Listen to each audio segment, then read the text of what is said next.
નવા જીએસટી રિફોર્મનો અમલ નવા સ્લેબ અંગે નાણામંત્રી કનુ દેસાઈનું નિવેદન પણ સામે આવ્યું છે। કહ્યું કે સામાન્ય માણસથી લઈને ખેડૂતોને આ ફાયદો થશે।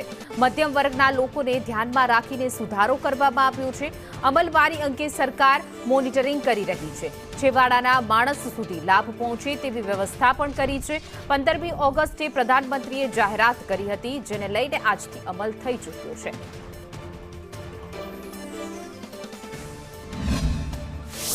ત્યારે સામાન્ય માણસોનો ઇન્સ્યોરન્સ પ્રીમિયમ હોય, હેલ્થ પ્રીમિયમ હોય કે ખેડૂતોના ટ્રેક્ટર હોય, ઓજારો હોય, તેમજ ખાદ્ય સામગ્રીની સામાન્ય વસ્તુ હોય, એ બધા ઉપર રેટ ઘટાડવામાં આવ્યા છે, ક્યાં ઝીરો કરવામાં આવ્યા છે અને એનો અમલ પણ આજથી શરૂ થઈ ગયો છે। દરેકે દરેક વર્ગને, મધ્યમ વર્ગને, એમએસએમઈને અને સામાન્ય જનતાને આનાથી ઘણો ફાયદો થવાનો છે। આના માટે સરકાર એ મોનિટર કરી રહી છે કે જે ઘટાડો કરવામાં આવ્યો છે એનો લાભ સામાન્ય છેલ્લા માણસને પહોંચે અને એના માટેની વ્યવસ્થા થઈ રહી છે।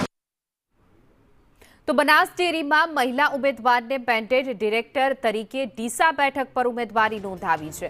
મેન્ડેટ ઉમેદવાર કપડાબેન દેસાઈએ ફોર્મ ભર્યું છે। પશુપાલક મહિલાને ભાજપે મેન્ડેટ આપ્યું છે અને તેઓએ પણ જે ફોર્મ આજે અંતિમ દિવસ હતું અને ભર્યું છે।